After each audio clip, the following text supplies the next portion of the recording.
دعونا نطير سريعا إلى رحلة داخل أدغال إفريقيا، حيث دوري أبطال إفريقيا والمرحلة القادمة هي الكوارتر فاينل، دور الثمانية، وهي أولى المراحل الإقصائية عقب دور المجموعات.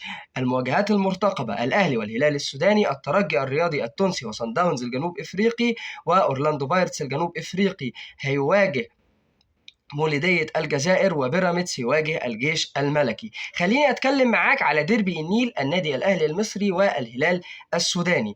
المباراة الذهاب ستنطلق في القاهرة 1 إبريل، ومباراة العودة في موريتانيا 8 إبريل. وخليني أبدأ بنادي الهلال السوداني اللي بيشارك في الدوري الموريتاني بسبب الأحداث الموجودة داخل السودان.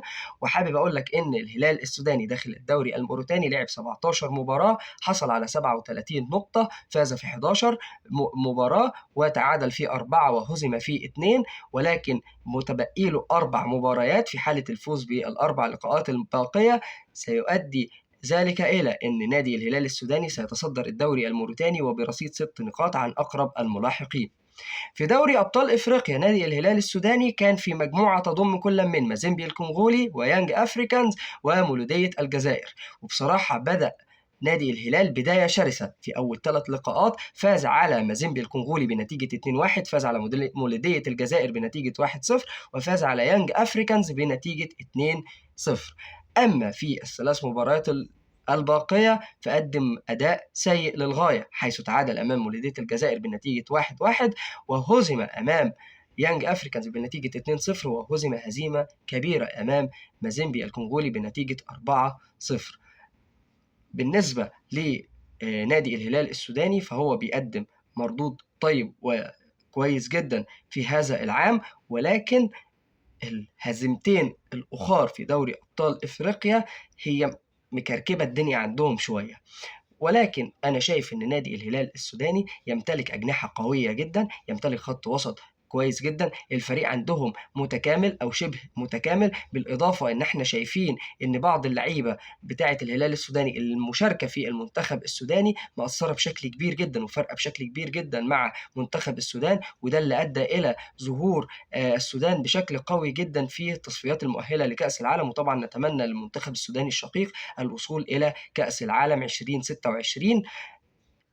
تعال برضه أكلمك على نقطة مهمة: هناك شكوك حول لحاق اللاعب ونجم فريق الهلال السوداني ونجم منتخب السودان اللاعب محمد عبد الرحمن، نتمنى له الشفاء العاجل، ولكن في شكوك حول لحاقه بمباراة الأهلي ومباراة الذهاب في 1 إبريل.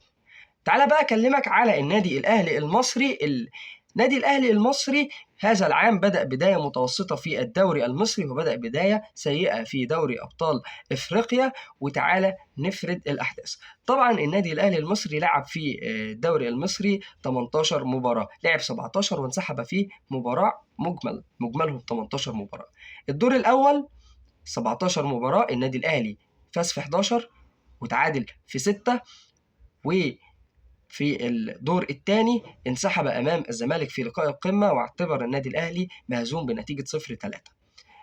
الشكل بتاع النادي الأهلي أو الشكل اللي جماهير النادي الأهلي عارفاه مش عاجب يعني مش عاجب الكل متردد، شايف ان النادي الاهلي لا مش هيحقق حاجه السنه دي، شايف ان النادي الاهلي محتاج اكتر واكتر، بالرغم من الاضافات الهجوميه، بالرغم من الاضافه بتاعه الصفقات اللي موجوده، لعيب زي جراديتشار اللي قدم اداء ومردود طيب، بن شرقي واحد من مواهب الكره الافريقيه واللي كان ليه بصمات مع نادي الزمالك، واول لما جه النادي الاهلي برضه ظهرت بصماته مع النادي الاهلي. الاهلي قوي هجوميا ولكن دفاعيا بيعاني، في خط الوسط بيعاني، عنده بعض المشاكل، عنده مشاكل إدارية، عنده مشاكل كتير جدا.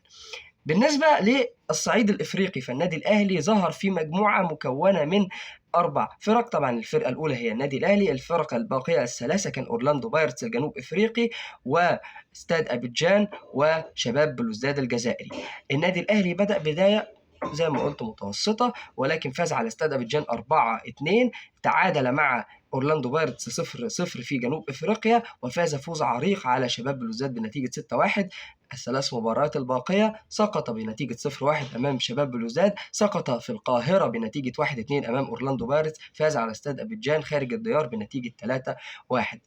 حابب أقول لك يعني أنا كمصري وحابب أنقل لك حاجه بسيطه جدا. النادي الاهلي دايما بيلعب بتشكيله 4-1-4-1 او 4-2-3-1، تمام. ولكن في مباراه القمه كان هناك تسريب، وبعض المصادر سربت ان النادي الاهلي كان هيبدا بتشكيله 3-5-2، هيعتمد على محمد هاني ورامي ربيعه واشرف داري كثلاثي خط الوسط، وهيعتمد على ثنائي الهجوم وهم كل من بن شرقي ووسام ابو علي. اما خماسي خط الوسط فكان هيكون حسين الشحات وامام عاشور ومروان عطيه وعمرو السوليه وجرادي تشار. دي كانت تشكيله مسربه، ولكن التشكيلات المسربه ما بتبقاش صحيحه بنسبه 100%، ممكن نقول صحيحه بنسبه 50-50، يعني نفرض ان هي ممكن تبقى صح ونفرض ان هي تبقى غلط، ولكن دي كانت تشكيله مسربه للقاء القمه اللي الاهلي ما لعبوش. حابب اقول لك ان لقاء الاهلي والهلال لقاء متعادل حتى على الاوراق، يعني الهلال قوي جدا، الاهلي قوي جدا. الاهلي عنده بعض النقاط الهجوميه، الهلال عنده بعض النقاط الهجوميه القويه. الاهلي يمكن عنده مشاكل في خط الوسط، الهلال مميز شويه في خط الوسط وبالتحديد في الاجنحه. الاهلي دفاعيا متماسك، ولكن بعض جماهير النادي الاهلي شايفه ان النادي الاهلي من بعد خروج محمد عبد المنعم مفيش لاعب قادر يعوضه. نادي الهلال متماسك دفاعيا، حراسه المرمى الهلال يمتلك حارس مرمى جيد، الاهلي يمتلك حارس مرمى مخضرم. المباراه متعادله على الاوراق، خلينا نشوف ونتابع ونشوف الذهاب ايه اللي هيحصل فيه، ونطلع نتكلم ان شاء الله بعد مباراه الذهاب، ونتمنى التوفيق لكلا الفريقين.